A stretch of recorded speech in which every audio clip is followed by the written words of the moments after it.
What I like most about Ryan's budget is that it has the intellectual courage to be real. I mean, you can like it or dislike it, but this is a real budget. I mean, you could actually implement this budget. And it's not smoke and mirrors. It's serious thought about Medicare, serious thought about Medicaid. It lays out a trajectory for the future that is significantly less expensive than Obama.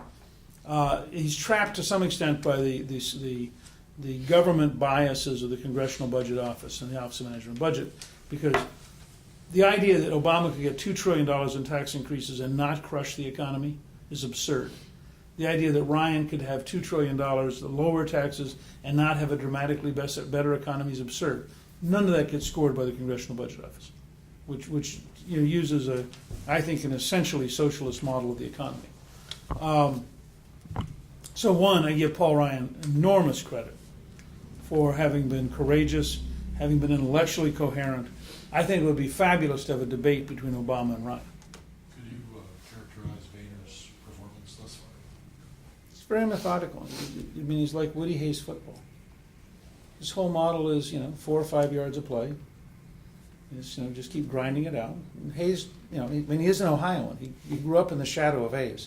And I think John would say that that's probably about right. That his goal is to grind down Obama in a week after week, getting something every week.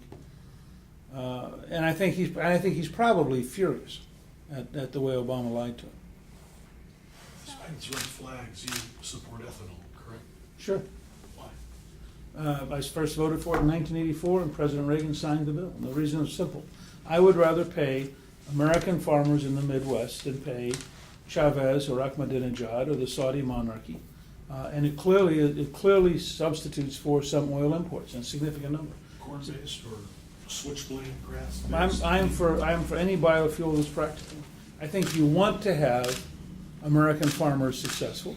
If you look at the impact of ethanol on small communities in the Midwest, the ethanol refineries are now major centers of employment. They are sophisticated jobs. They are paying very good salaries.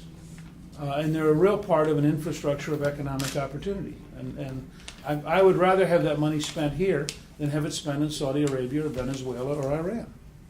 Now, I'm also for drilling here, drilling now, and paying less, so I'm pro-oil. I'm not anti any American energy source. I am for every American energy source having a maximum opportunity.